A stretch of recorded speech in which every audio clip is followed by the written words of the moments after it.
and good afternoon, and good morning sa lahat mo ng mga taong nanonood kung umaga man, tanghali at gabi. Yes guys, this is your new and fresh Bisayang Opa guys. Yes guys, ako po pala si Bisayang Opa at ako po ay magbibigay ng pointers and mga guidelines kung paano po natin maipapasa ang ating mga papeles sa PUAE.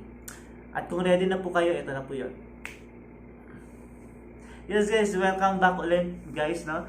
Tandaan po natin guys, ito po ang aking sinasabi ay nakadepende kung kayo po ay maniniwala. Pero ito po ang aking na-experience during the time na ako po ay nagpo-proseso ng aking mga papeles at mga medical noong nandun po kami sa Manila. Yes guys, kami po sa Manila ay nagtagal po kami ng halos isang buwan. Kasi nga po guys, hinintay po namin ang result ng skill test dahil kapag kami po ay uuwi ng probinsya, lalo na taga Jensan po ako. Pag umuwi pa ako ng Jensan at hindi ko po na kumpleto guys, meron po kaming 14 days na quarantine and 7 days sa bahay. So almost 21 days guys. Kaya masyadong matagal. Kaya hinintay na lang po namin kasama ng aking mga kasamahan guys na lumabas po guys ang aming mga result kung nakapasa po ba kami. And we are so confident guys na makakapasa naman kami dahil nasagot naman po namin lahat ang aming mga lahat ng tinanong sa amin guys. Yes guys, yun guys, first of all guys, no, ang una po natin gagawin at kailangan natin kumpletuhin, kailangan kumuha po tayo ng ating medical. Lumabas po ang result ng skill test is December 30. Tama ba? December 30. Yes, December 30. Kami po nagpa-medical is December 1. Yes. December 1. Kaya po guys, hinintay po namin, dapat makukuha na namin yung medical namin. December 1 ng morning kami nag-medical.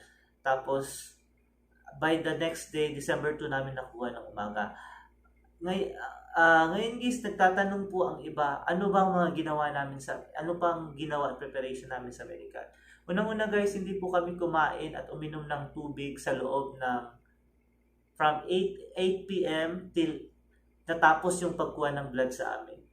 So, nakuha po ang aming blood is around 9, so almost 13 hours po kami hindi kumain at hindi uminom. Yes guys, masyado pong matagal.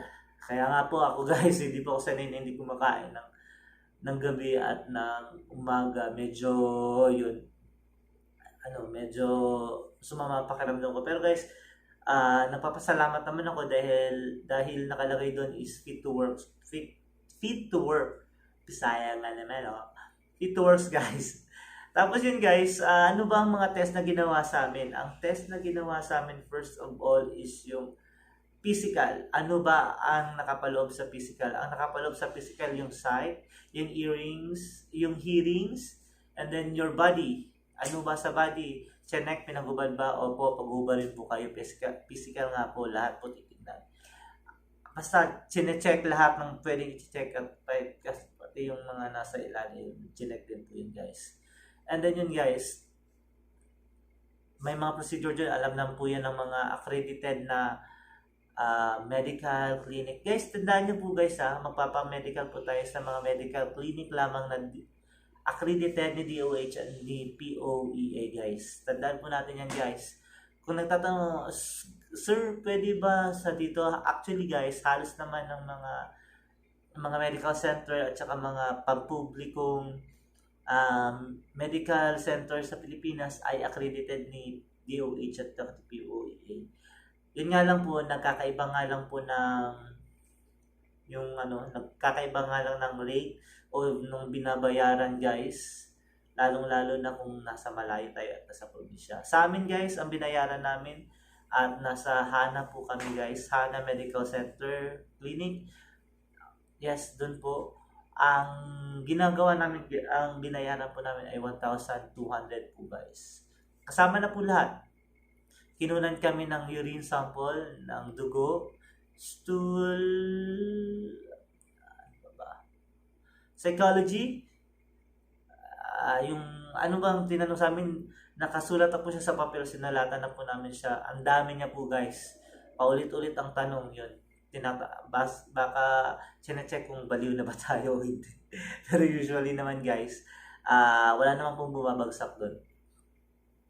And then, ano pa ba? X-ray, sa baga guys, yun, in-X-ray po kami. In-X-ray kami na lahat po kami in-X-ray. Yun po guys, I think that's it. Yun lang po.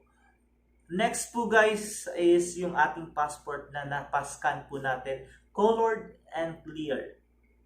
Yes guys. Tapos, kung alam niyo na po yung ERIC number niyo po guys, usually, wait, titignan natin na ang sample. Yung passport natin na napascan natin guys, tapos pag napascan na natin guys, ilagay po natin sa taas o sa baba guys ang ating ERIC number. Ano ba yung ERIC number natin or ERIC account number natin guys? Kailangan natin mag-login sa ERIC natin, tapos kunin natin yung ating ERIC number. Ito po yung ERIC number. Huwag nyo na pong tingnan ang mukha. Yes guys. Yan po ang ERIC number natin guys. Ayan o. Yan. Yung 30 number guys. Yung 30 number guys na nandito sa taas ng ating pangalan. Yan po ang ating ERIC number. Tapos may nagtatanong ba, kailangan ba ipaprint ang ating resume? Hindi po. Pwedeng hindi at pwedeng oo. Titignan lang po to guys doon, pero mas maganda magpaprint lang po kayo guys. Lalo na yung mga nasa probinsya, i-attach nyo po doon. Kasi ipapadala po yan sa main office ng PEA. Yan guys, ito ang aking medical guys. Oh. Lahat po ito guys, ipapaserox natin guys. Yan, lahat po ito. Back to back kung may back to back guys.